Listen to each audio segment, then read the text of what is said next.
Anybody else po? Yung Marcos government daw po may pakanano pag-aresto kay Digong. Fake news po yun.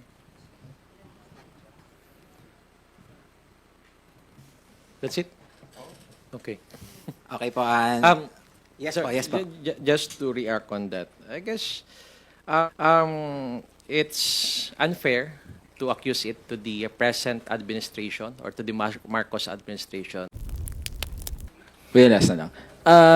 Kahapon po nung naaresto nga si former President Duterte, marami pong mga reactions, usually from yung mga naging kritiko niya noon pang nakaraang administrasyon. Marami rin po na mga dati niyang kaalyado ang nagsalita against, parang in favor of the arrest. What took it so long for the people or for his former allies to realize that there were abuses in the drug war? Was it just because information was not available before or politics? Ano pong sa tingin niyo, sirs? Well, syempre, ang unang-una talaga dyan, politika, takot, saka nag-aalangan talaga. Pero sabi ko nga, iba yung hugot nila, lalo po yung mga naging biktima, yung mga apektado nito nung earlier parts of his term. Kasi sila po yung mga direktang tinamaan, yung mga victims, yung mga naabuso. Kaya makikita nyo po sa social media, iba talaga yung hugot nila. Sabi ko nga,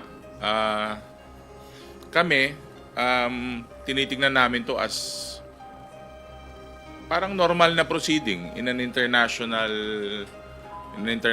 venue na wala naman pong in the interest of fairness. Kaya nga po nasa korte ka para once and for all maipagtanggol mo yung sarili mo at i-defend mo rin yung sarili mo para makita natin kung anong resulta at anong hatol nga ng mga kasong ito.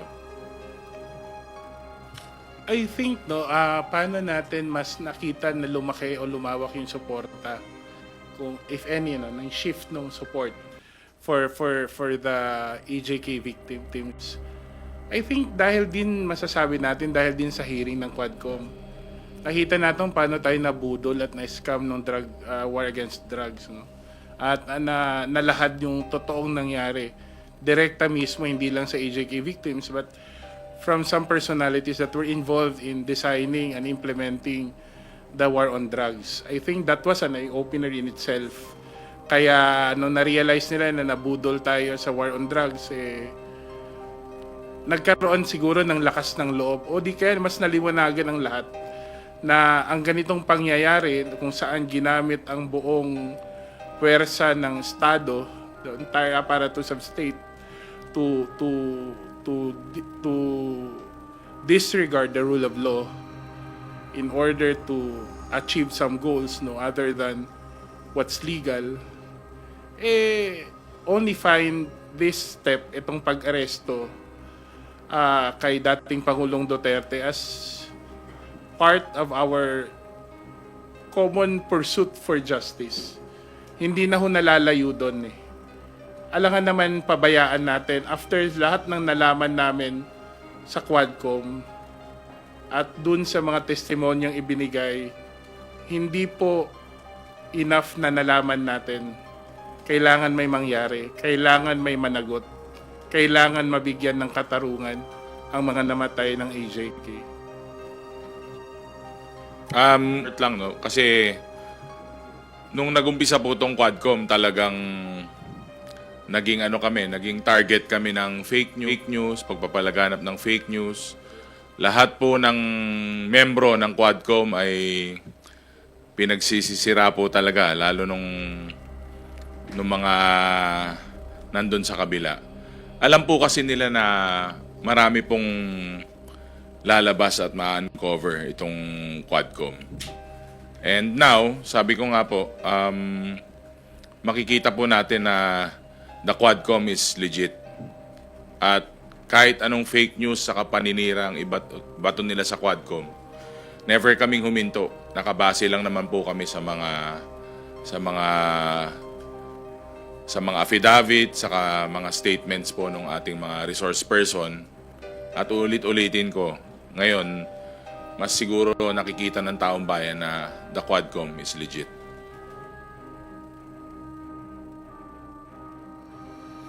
Okay, thank you, Gab. You may ask your questions. Elson Kismoria from Manila Bulletin.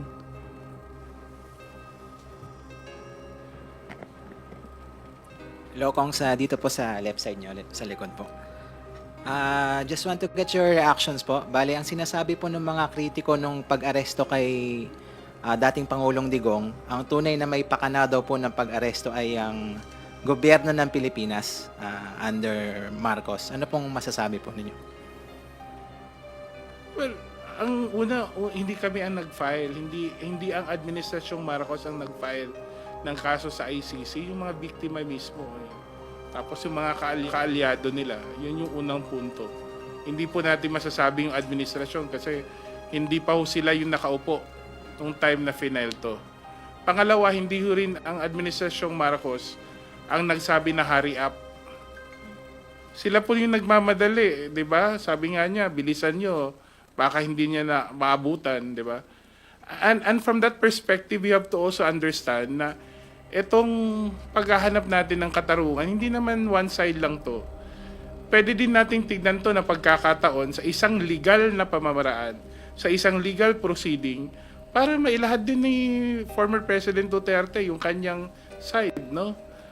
Kasi minsan sa mga pagdinig, alam naman natin, nadadala minsan ang mga tao sa mga kwento, sa mga statements. Ngayon, ang ICC, hindi mabobola ang ICC.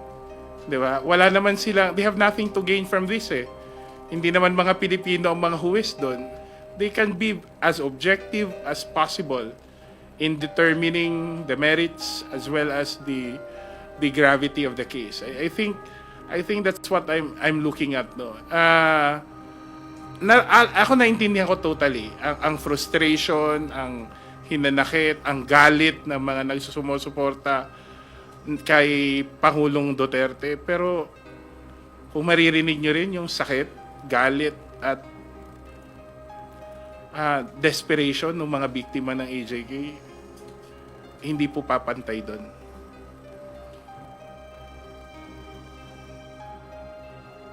Anybody else po? Yung Marcos government daw po may pakana ng pag-aresto kay Digong. Fake news po yun.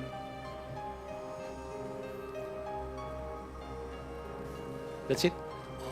Okay. Okay po. Yes Sir, po, yes po.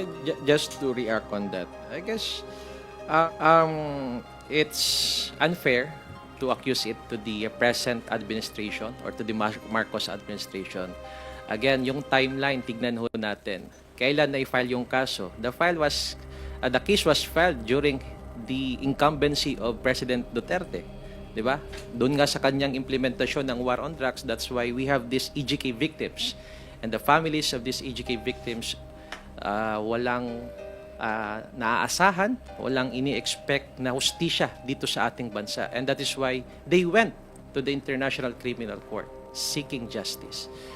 That case was filed during his incumbency. It so happens that the arrest warrant was issued at the time of Marcos administration. So, what will the administration do? Again, we are duty bound under our commitment, no, by being a party, a long-standing member of Interpol. Ginawa lang naman natin yung ating pong obligasyon under that treaty. Hindi po sila ang may pakana nito. It was the ICC who issued the warrant of arrest. And this administration only implemented and effect the warrant of arrest. So, of course, yun yung narrative nila, no? Hinahaluan ng politika. Siguro yun yung pananaw nila. But then again, it is clear that the Marcos administration has no hand in this case. It was the victims, it was the families of the victims of the EJ case who filed this case. Di naman kasalanan ni Pangulong Bongbong Marcos kung nag-file ng kaso yung mga pamilya ng mga biktima. Again, the case was filed prior to this administration. Hindi kasi nila blame yung mga EJK victims eh. They will try to make it political at i-divert nila yung issue. Sasabihin nilang Marcos administration, sasabihin nila na political yan, pinulitika kami. Bakit hindi nila mabanggit na yung naghain ng kaso is yung mga biktima ng mga namatayan, yung mga namatayan na biktima. So, di nila masabi siguro dahil nagigilty sila sa ginawa nila. Yun lang ang tingin ko dyan, kaya gagawin nilang political issue. Dahil hindi kayang lumabas sa bunganga nila na yung mga taong namatay at yung mga biktima na yan, ngayon, nakakamit nila yung hustisya na matagal na nilang inaantay.